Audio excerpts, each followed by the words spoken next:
Olá, começando o Alesp Conecta de hoje e por aqui sempre prestação de serviço, e nesse momento de pandemia a prestação de serviço se torna ainda mais importante nessa área de saúde, e o meu convidado de hoje é o professor Ricardo Sobier Dias, ele que é professor do Departamento de Infectologia da Escola Paulista de Medicina da Unifesp. Professor, obrigada por ter aceito esse convite vindo aqui até o Alesp Conecta.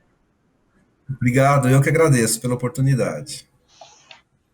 Professor, como eu falei no começo, aqui o Alesp Conecta é uma prestação de serviço, né? E claro que nesse momento de pandemia as pessoas ficam com vários pontos de interrogação, né? Principalmente na forma de contágio e em como a doença evolui em cada indivíduo. Eu gostaria de conversar com o senhor no sentido, nesse começo de programa, falando sobre a doença ela ser sistêmica. Muitas vezes as pessoas leem isso, né, uma doença sistêmica, mas o senhor pode explicar para a gente, popularizar esse termo, por favor?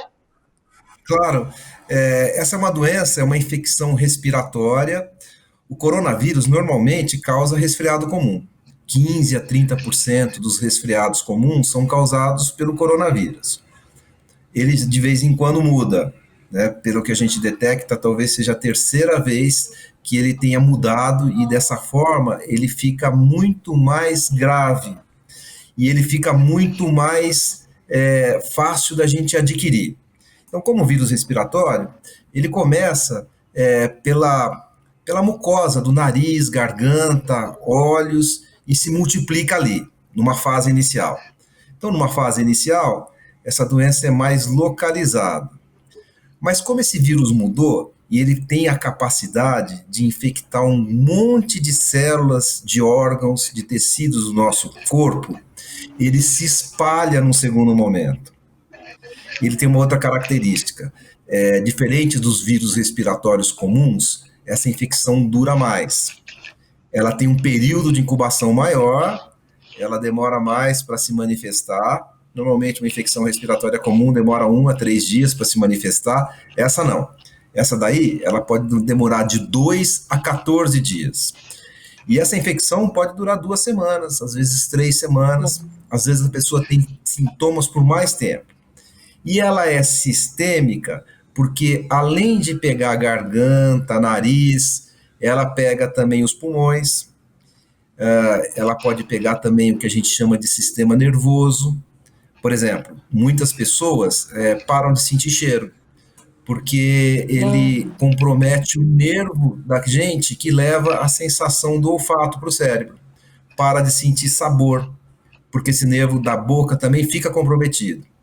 E às vezes ele compromete o cérebro também. Sistêmica, já comprometeu o pulmão, pode comprometer os nervos, pode comprometer o cérebro. Quase sempre compromete também o fígado e o rim. Na hora que a gente pede os exames do fígado e do rim, a gente percebe que eles estão inflamados.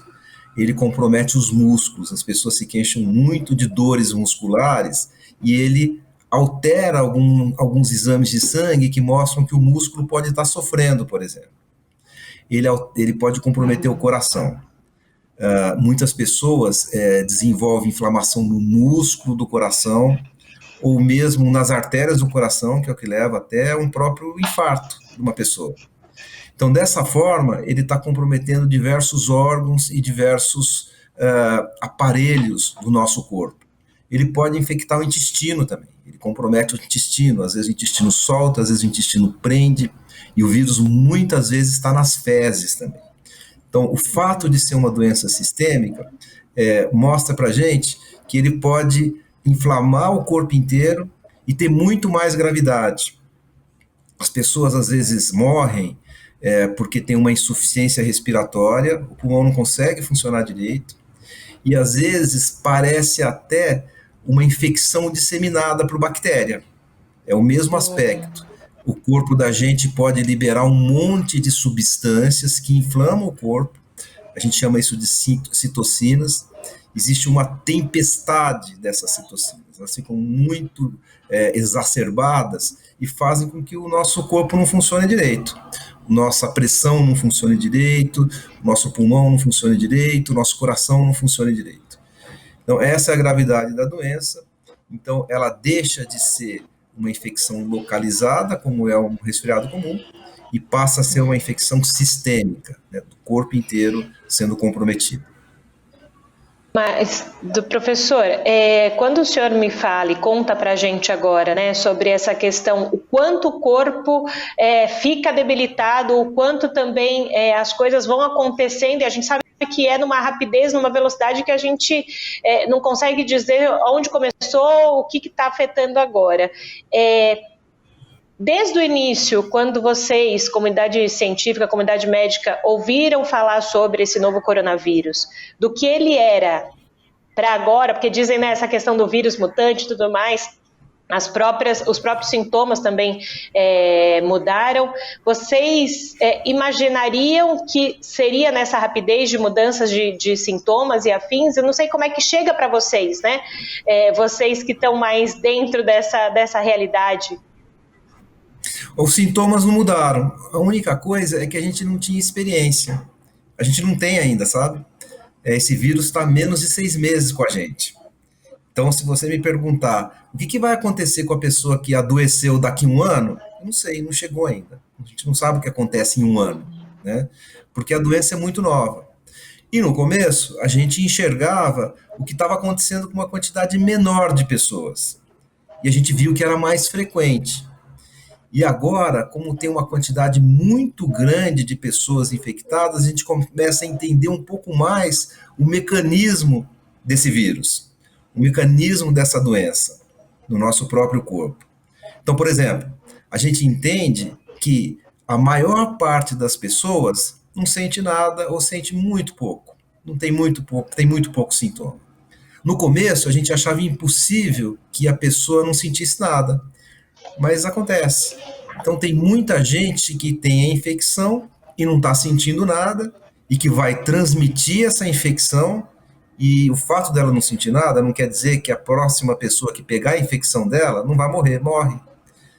Porque ela pode ser grave numa parcela da população. E o que acontece é que a gente não tendo ainda uma imunidade para essa infecção, e ela tendo a capacidade muito grande de infectar as pessoas, de passar de uma pessoa para outra, uma quantidade muito grande de gente está adquirindo a doença e uma quantidade muito grande de pessoas está adoecendo com gravidade e morrendo. A minoria que morre, mas pouco de muito é muito, então a gente está vendo muita gente morrer. E aí a gente começa agora ver o que essa infecção pode causar, que a gente não estava vendo quando a quantidade de pessoas era menor. Então, a gente começa a aprender com os sintomas, né? A gente começa a ver o que é mais raro. Por exemplo, que às vezes a pessoa tem uma destruição do cérebro, faz um buraco na cabeça. A pessoa pode perder a função do pulmão, como está acontecendo em alguns lugares da China, e precisar de um transplante de pulmão. A pessoa pode perder a função do coração, deixar uma lesão meio que definitiva no coração. Isso é a minoria, mas a gente consegue ver na hora que tem muita gente que está padecendo da mesma doença. Então, não tá mudando, o vírus não está mudando com muita velocidade, né? Até porque o vírus que se transmite rapidamente, infecta as pessoas de uma forma muito rápida, tem pouca chance de mudar ainda, né? Mas o que a gente está vendo é todo o espectro de dano que ele pode causar no corpo das pessoas. E é muito importante o que o senhor está dizendo aqui para a gente, contando para quem está assistindo a Alesp Conecta, que talvez saiba que é uma doença grave, mas não sabe o quanto ela está interferindo no dia a dia das pessoas e no dia a dia também dos médicos, que precisam também ficar atentos diariamente ou quase que por hora naquilo que vai acontecendo com os pacientes, que eu imagino que para vocês, médicos, e para quem está ali na linha de frente, por mais que vocês tenham o conhecimento de doenças, de vírus e afins, quando se apresenta um vírus novo, como o senhor falou, é novo. E como que para o médico, para os médicos, o senhor que, né, é desse meio, tem os seus colegas, essa questão do vírus, porque você começa o atendimento, eu estou perguntando isso de quem é super leigo mesmo nisso, e para tentar entender, se lá atrás os médicos atendiam os pacientes, tinham um tipo de protocolo de um jeito, agora imagino que também seja de outro jeito. Como é que é isso para a comunidade médica de trocar informação? Esse vírus ele mudou em muito pouco tempo o mundo inteiro. Porque ele é diferente, né? Ele mudou vindo de animais para os seres humanos e ganhou duas características raras, que normalmente não andam juntas. Essas características são de infectar muito facilmente, ou seja, ele é muito transmissível de pessoa para pessoa, e de ser muito ruim, muito mortal. A gente chama de patogênico, ele é muito patogênico. A última vez que aconteceu isso, de aparecer um vírus que fosse muito transmissível e muito patogênico, foi na gripe espanhola. E a gripe espanhola, depois ela se controlou naturalmente, depois de 2 anos o vírus mudou e se extinguiu porque ele parou de ser tão transmissível. Não é isso que vai acontecer com esse vírus, a gente não sabe o que vai acontecer com ele ainda. Mas ele veio para mostrar para a gente que a gente tem que mudar alguns costumes, veio para mostrar para o médico que ele tem que aprender e a tratar as pessoas de uma forma diferente. Você falou que tudo acontece muito rápido com esse vírus. E eu falei que às vezes a doença dura muito tempo, 2 semanas, 3 semanas, e ela é muito polimórfica. Não acontece muito rápido no começo, sabe? O vírus está ali e ele vai se instalando no corpo de uma forma que o corpo da gente vai quase que se acostumando a não ter oxigênio direito, vai quase se acostumando a não sentir a febre direito. É quase como que um alpinista que vai se acostumando a ter oxigênio baixo no sangue conforme ele vai subindo devagarzinho a montanha. Isso acontece no começo com essa doença. As pessoas diminuem a quantidade de sangue, de oxigênio no sangue, e objetivamente elas não percebem isso de forma tão intensa, mas ter oxigênio baixo no corpo é ruim. É ruim para o alpinista, é ruim para quem tem coronavírus. E aí, de repente, ela piora um pouco mais rápido. Isso acontece entre o 8º e o 10º dia daquelas pessoas que vão evoluir mal. Então, olha só, um resfriado comum dura 3 a 5 dias.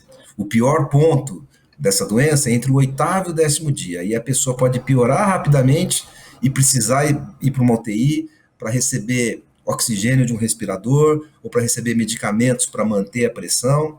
E aí a coisa acontece tudo muito rapidamente. Uma coisa que aconteceu e que fez com que o mundo mudasse e a própria ciência mudasse é que muito dinheiro voltou a ser colocado pelo governo em pesquisa. Os governos perceberam que a gente precisa pesquisar para achar uma saída e colocou muito recurso. Do mesmo jeito que os governos perceberam que a gente vai passar por uma fase difícil e todo mundo vai ficar mais pobre, ele tem que dar dinheiro para as pessoas pobres. E as empresas que fazem pesquisa para vacina ou para medicamento e que tratam os resultados dessa pesquisa como se fosse uma mina de ouro, uma propriedade que tem que ser escondida, porque isso gera recursos, essas empresas estão disponibilizando todos os resultados de pesquisa, até na própria vacina. Então, tudo que uma empresa descobre, ela mostra para outra, porque a gente está no meio de uma guerra e a gente tem que disponibilizar todos esses recursos que é para a gente conseguir passar por essa etapa. Então, a empresa não tá mais, que faz vacina não está mais preocupada se ela vai ganhar muito dinheiro com isso, e ela está mostrando o que ela está fazendo para todo mundo se unir e conseguir achar uma saída. Porque provavelmente o mundo só vai voltar mais próximo do que era o normal antes, na hora que a gente tiver uma vacina. Se a gente tiver uma vacina. Porque aí a gente vai estar protegido e sem o risco de adquirir uma infecção que pode ser mortal. E antes da gente entrar nesse tema vacina, que a gente vai conversar aqui no Alesp Conecta, eu quero pegar o gancho do que o senhor falou sobre as pesquisas, né, e sobre a comunidade científica, porque talvez as pessoas não dessem a devida importância, não estou dizendo aqui só no Brasil, não, no Brasil e no mundo, a devida importância aos pesquisadores, à comunidade científica, e hoje a gente vê o quanto um país é essencial se ter uma comunidade científica atuante e com recursos para um momento como esse, né, professor? Claro, a gente tem que gerar conhecimento muito rápido, porque a única forma da gente vencer um desafio como esse, né, um vírus novo, imortal, é a gente saber como que a gente vai tratar, com o que a gente vai tratar, como que a gente vai prevenir. A gente vai usar a prevenção com medicamentos? Como é que a gente vai fazer para adquirir uma imunidade? Como é que a gente vai fazer para diminuir aquela inflamação brutal que o vírus causa em algumas pessoas? E só tem uma forma de você fazer isso daí, é com ciência, é com pesquisa científica. E praticamente todos os médicos hoje em dia estão, em qualquer parte do mundo onde esse vírus passou, eles se voltaram para combater esse vírus, né? Então ele não é uma doença, não é uma oportunidade emergencial para o médico que faz clínica ou infectologista. Os ortopedistas estão ajudando, os anestesistas estão ajudando, todos os médicos nessa fase estão voltadas para a Covid-19. Mesma coisa aconteceu com a ciência. Todo mundo que fazia algum tipo de pesquisa em alguma área está rapidamente se adaptando nesse momento para encaixar a pesquisa contra esse coronavírus, né, para poder entender um pouco mais e desenvolver um pouco mais de recursos para que a gente possa sair dessa situação o mais rapidamente possível. E quando a gente está falando de pesquisa e das pessoas, né, mais ligadas nesse assunto de ciência e afins, todo mundo presta atenção quando sai uma notícia sobre vacina, principalmente nesse momento. A gente sabe que o processo da vacina é longo, nós já falamos aqui no Alesp Conecta e no Jornal da Rede Alesp sobre essas questões, que não se faz uma vacina de uma hora para outra, existem processos e fases para isso, só que nós temos a notícia de que a própria Unifesp, da qual o senhor faz parte, mestre, vai participar dos testes para vacina aqui no Brasil. Então vamos por partes aqui para as pessoas entenderem direito. É uma boa notícia o Brasil estar nessa rota de teste? Eu acho que é uma ótima notícia. Ela coloca a gente nesse circuito todo. Mas antes, até para falar de vacina, nem sempre uma vacina funciona. Nem sempre a gente consegue fazer uma vacina, né? Não existe nenhuma doença transmissível que tenha sido erradicada sem vacina. Então a gente só consegue controlar uma doença transmissível na hora que você tem uma vacina. É só olhar, por exemplo, a sífilis. Sífilis a gente não tem vacina. E é uma doença que a gente transmite em 5 dias só. O treponema, que é o bichinho da sífilis, é super sensível à penicilina e a sífilis só aumenta. Então, se a gente não tiver uma vacina, é difícil controlar qualquer tipo de doença transmissível. A gente não tem vacina para HIV, a gente não tem vacina para hepatite C. Então, a gente não tem certeza de que a gente vai ter uma vacina para esse corona. Tudo indica, né, e todos nós queremos acreditar, que a vacina vai aparecer e que vai ser uma vacina competente. Você sabe o que acontece em teste de vacina às vezes? Você usa um candidato vacinal, né, para vacinar a pessoa, isso que a gente chama, né, e em vez de ele diminuir a chance da pessoa adquirir aquela infecção, ele aumenta a chance. Então, isso é uma coisa que pode acontecer. Então, nem sempre tudo é previsível e fácil e acontece do jeito que a gente quer. Então, por isso que as etapas para a produção de uma vacina, elas são muito demoradas. Porque a gente tem que achar aquele pedacinho do vírus que vai ser importante para fazer com que a imunidade seja suscitada numa pessoa, ela tem que ser segura, só que a gente está numa emergência. A gente está numa emergência e aí a gente tem que correr com isso também, né? Porque as pessoas têm que, de alguma forma, ficarem mais ou menos, conter essa epidemia com uma imunidade que não vai ser adquirida, né? Que vai ser uma imunidade artificial, a imunidade da vacina, porque senão essa doença acaba vindo em várias ondas, né? E tem uma coisa que é interessante, a gente chama de imunidade de rebanho. O que é a imunidade de rebanho? Imunidade de rebanho é quando uma quantidade suficiente de pessoas fica imune e aí a infecção se extingue, né? Então, você tem uma pessoa que tem a infecção e tem uma outra que pode pegar a infecção. Se tiver aqui no meio 5 pessoas, entre essas duas que já tem imunidade, essa que tem infecção não passa para outra, né, que não tem infecção. Isso chama imunidade de rebanho. Isso não pode acontecer naturalmente por Covid-19, porque para você ter essa imunidade de rebanho de forma natural, você teria que infectar muita gente na população e a mortalidade vai ser muito alta. Então, a gente tem que ter uma imunidade artificial que vai ser suscitada pela vacina. É isso que a gente espera, né? E aí as empresas estão justamente se juntando para fazer isso daí.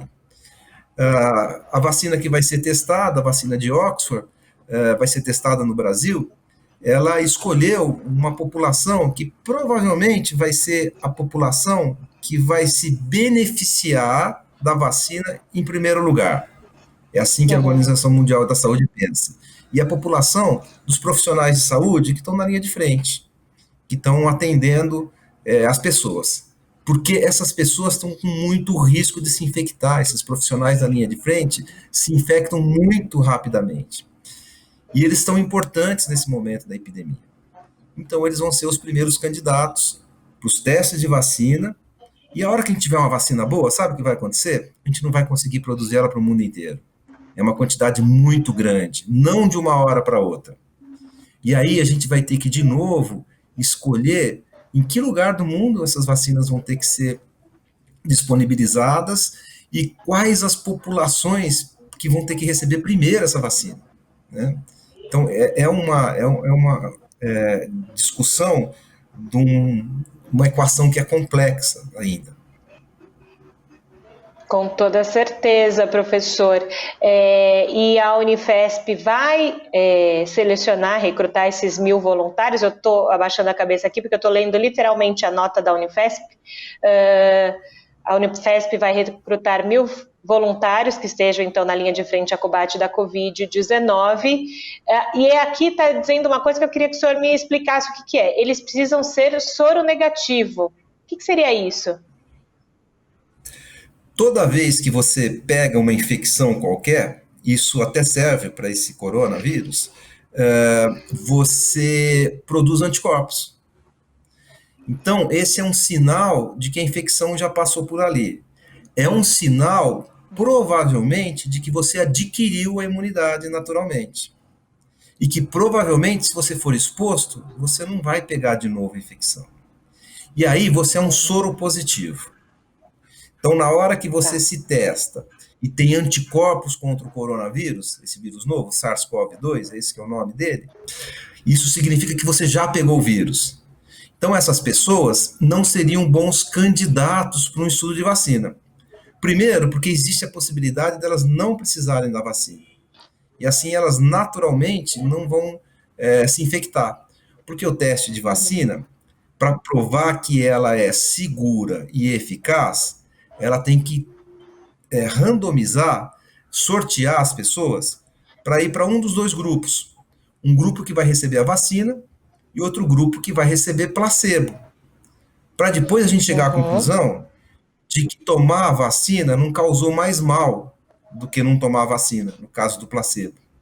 O placebo é um componente que não tem nada, é água com açúcar.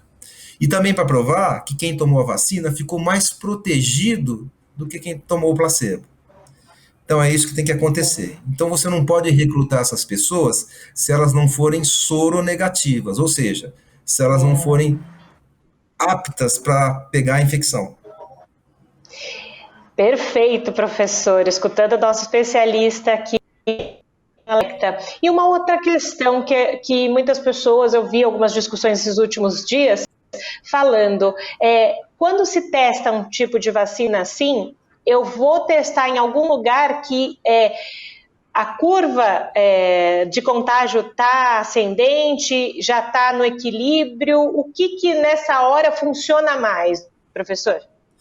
Para a gente concluir que ela é eficaz, a gente tem que testar essa vacina num lugar onde a infecção esteja sendo transmitida com muita frequência, né? Imagina que você tem uma população de 1.000 pessoas e só 2 delas vão se infectar, você não vai conseguir saber sobre a eficácia, né? Porque pode ir uma para cada grupo, né? Não vai ter uma significância estatística o resultado. Agora, se você for testar numa população de 1.000 pessoas, onde 500 delas vão se infectar, você vai conseguir saber se você bloqueou essa infecção com a vacina. Então, sempre que a gente testa uma vacina, para a gente entender sobre a eficácia dela, a gente testa numa população que tem muito risco de adquirir aquela doença. Entendi. Então, assim, quando a gente fala que é importante o Brasil estar nessa rota, mas o Brasil também foi escolhido por estar nesse momento que o senhor falou, descreveu para a gente agora, né? Da velocidade, do volume do contágio, né? Exato. Se você olhar, por exemplo, na China, praticamente você não tem casos novos nesse momento. Não quer dizer que você não vai ter logo. Se você olhar na Europa, onde começou, na Itália, na França, na Espanha, a quantidade de casos está diminuindo, de mortalidade, né? Vamos falar de mortalidade, porque é o dado mais objetivo, né? Casos novos dependem da capacidade que o país tem de testar as pessoas, mas mortalidade é mais inequívoco, né? Se morrer, a gente provavelmente não está subestimando a quantidade de casos. E nesses países que eu te falei, a gente já está diminuindo a quantidade de mortes. Mesmo na Inglaterra, que começou um pouquinho depois, já está diminuindo. Nos Estados Unidos, está diminuindo. Apesar de ter muita gente morrendo, a quantidade já está diminuindo. Agora, no Brasil ainda continua aumentando de forma exponencial, no México continua aumentando. Então, se você quiser testar uma vacina num local em que você vai ter mais resolutividade para detectar a eficiência dela, teria que ser num lugar como esse, Brasil, México, onde a infecção está começando e está muito mais rápida em termos de mortalidade, que é um marcador de que as pessoas estão se infectando com mais frequência. Perfeito. Estamos ouvindo aqui o professor Ricardo Sobier Dias, lá da Unifesp, Departamento de Infectologia da Escola Paulista de Medicina. Professor, a gente está praticamente terminando o nosso programa. Quero primeiro agradecer a aula que o senhor nos deu hoje aqui e de suma importância para que a população entendesse de uma forma tranquila, no sentido de entender o que o senhor estava dizendo para a gente. Muito obrigada. Eu que agradeço. O Alesp Conecta de hoje fica por aqui. Quer rever esse programa e toda a programação da Rede Alesp? É fácil, corre lá no YouTube da Assembleia Legislativa de São Paulo e também em todas as plataformas digitais. Eu fico por aqui. Tchau!